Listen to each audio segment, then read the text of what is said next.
আজকে আমরা যাচ্ছি গাজীপুরের বিখ্যাত জামাই মেলা। মেলাটিকে জামাই মেলা বলা হয় কারণ এখানে জামাইরা বড় বড় মাছ কিনে তার শ্বশুরবাড়িতে নিয়ে যায়। এজন্য একে জামাই মেলা বা মাছের মেলা বলেও অনেকে চিনে থাকেন। এই মেলাটি হয় কালীগঞ্জের বিনিরাইলে, আর আমরা আজকে সে বিনিরাইলে যাচ্ছি মাছের মেলায়। বছরে একটি দিনই এই মেলাটি হয়ে থাকে। দূর দূরান্ত থেকে অনেক মানুষ আসে এখানে।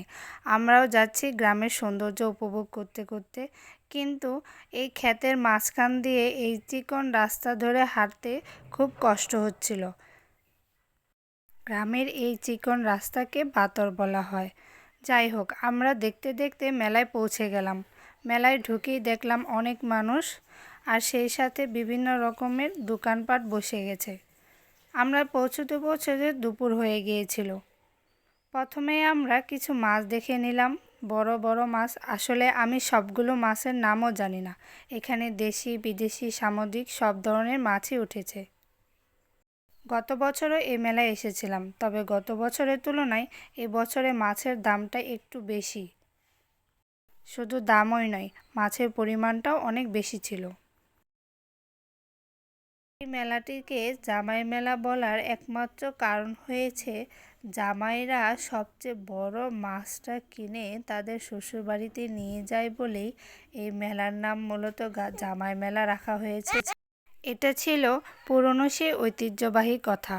কিন্তু এখানে শুধু জামাইরাই আসে না, এখানে অনেক নারী পুরুষরাও এসে মাছ কিনে নিয়ে যায় তাদের নিজ নিজ বাড়ির উদ্দেশ্যে, কেউ বা মেহমানদের জন্য নিয়ে যায়। যাই হোক, এখানে অনেক বড় বড় মাছ উঠে গেছে। সবাই সবার সামর্থ্য অনুযায়ী মাছ কেনাবেচা করছিল। এই তো আমার চোখের সামনে একটা বিশাল বড় বোয়াল নিয়ে গেল একজন। ছিল শাপলা পাতা বা শঙ্কর মাছ। এটা সামুদ্রিক মাছ। এটা কেউ একা নিতে পারবে না বলেই মূলত এটা কেটে কেটে ওজন হিসেবে বিক্রি করা হয়।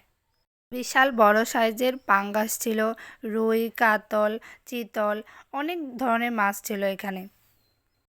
বিভিন্ন সাংবাদিকরাও এই মাছের মেলায় এসে ভিড় করেন।